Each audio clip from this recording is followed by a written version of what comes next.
Hi, this is Browns beat writer Nate Ulrich from the Akron Journal.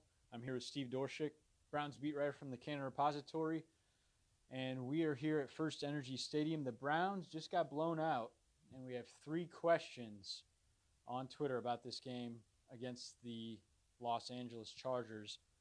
Steve, the first question is from Mark Weber on Twitter. Where was Nick Chubb? 3 seems to be the magic number with Nick Chubb, as in 3 carries. I think that's what he's had for like the last 3 games. And he gained 25 yards on those 3 carries today. The Browns really couldn't get much going no matter what they did. But what's your take on the usage of Nick Chubb? You're right about the 3, Nate. We're going to have to give young Chubb a nickname, and obviously it's going to be 3 and out because it was 3 for about 105 yards a few weeks ago, and then the week after that it was 3 carries for 5 yards and 3 for 25 today. And the mysterious thing about Chubb is a developing team that wants to have its young talent, especially its highly drafted young talent, ready for when it's going to be good, whether it's late in this year or next year, is going to want to develop a Chubb. But here he is, a number 35 overall draft pick, barely incorporated into game plans. I don't care if you have Carlos Hyde on the team or not. I do like the way Hyde runs. He's a real effort guy, but to me that's one of the oddities of the first 6 games this year, how Chubb is being used so infrequently. Yeah, Carlos Hyde, I'm looking here on the stat sheet, 14 carries for 34 yards, 2.4 average, not so hot. Duke Johnson, 2 carries for 36 yards. I just think that with those 3 running backs on the roster, nobody's ever going to be happy with the usage.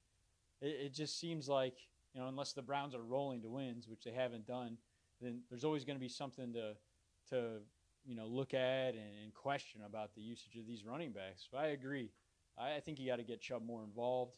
They still haven't done it since he ran for over 100 yards on 3 carries.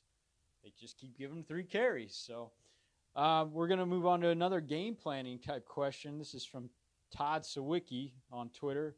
Why didn't the Browns have more quick passes in their game plan? I see your point, Todd.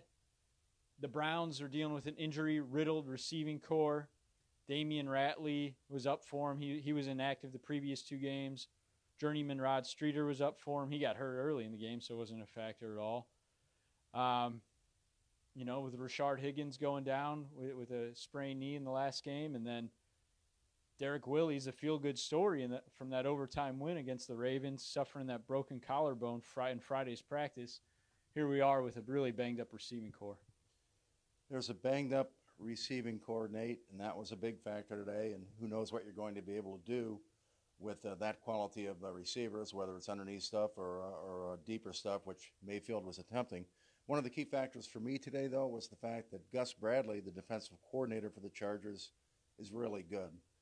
The Seattle defense that became great when Gus Bradley was a defensive coordinator then. And my guess is, just a guess, but I'm guessing this would bear out if you asked the proper authorities, that Bradley had an accent on taking away that kind of stuff and daring the Browns to go deep and to take their shots downfield, thinking that what would happen. Well, it's what did happen.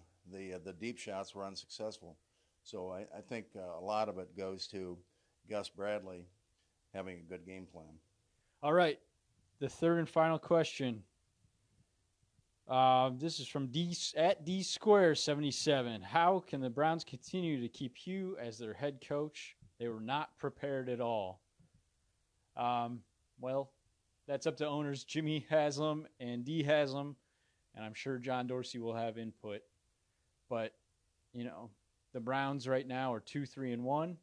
Just when you think they're turning around, they get blown out today. Didn't come out with the energy that they needed to. So I totally understand this question after a loss like this. I understand the question, but there have to be 2 parts to that question. The other half is, what does it look like if you do make a change, which you easily could make with not too much arguing. Today's game was as bad a game at this stadium as we've seen up here, and we've seen some real stinkers. This was just awful today. But at the same time, you've decided to go down this road with Hugh Jackson.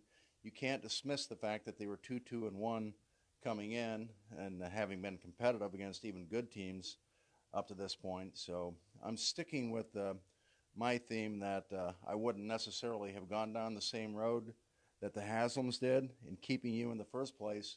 But once down that road, you don't want to rupture things too soon, especially when you've had some success this early in the season. I would wait until the bye before making a change, and know who I would change to, and I have a guy in mind as a topic for another day.